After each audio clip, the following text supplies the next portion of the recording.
Oh, first of all, let's tell us where we are right now. We're in front of the house where President Samuel Stanley lives. But as you said, his job definitely in limbo. Now, the Board of Trustees, at least some of those members, have issued a so-called ultimatum to the current president, saying if he doesn't step down by tomorrow, they will vote him out of office, out of his post. And that would come 2 years premature of his contract. I don't know that Mr. Stanley was a failure. He just didn't rise to the challenge. Attorney Jamie White represents dozens of Larry Nassar's survivors in their quest for justice against the convicted serial child predator. Since Nassar's scandal broke, Samuel Stanley Jr. will be the third likely to be ousted Michigan State University president due to alleged mishandling of sexual misconduct investigations. This is the president of the university. Is it that hard at $1 million a year to not have some level of accountability?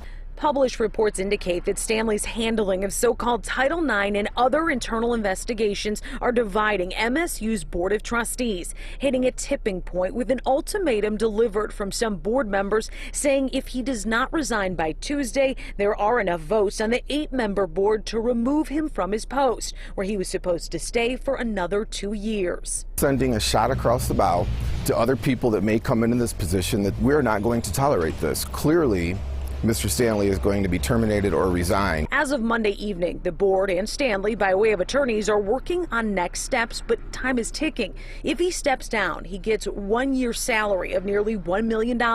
If the Board of Trustees votes him out, he gets nothing. Does he walk away with some contractual money without necessarily putting out the dirty laundry?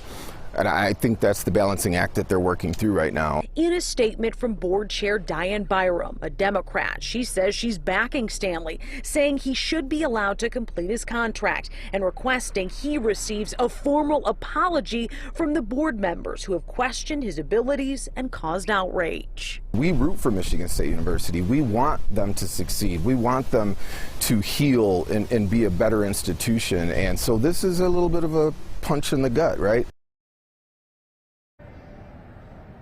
As universities go in these situations, very tight-lipped about any of those alleged mishandlings. But about an hour ago, that was big for the chair of Board of Trustees to come out in support of Stanley, even demanding an apology from fellow board members who want him out.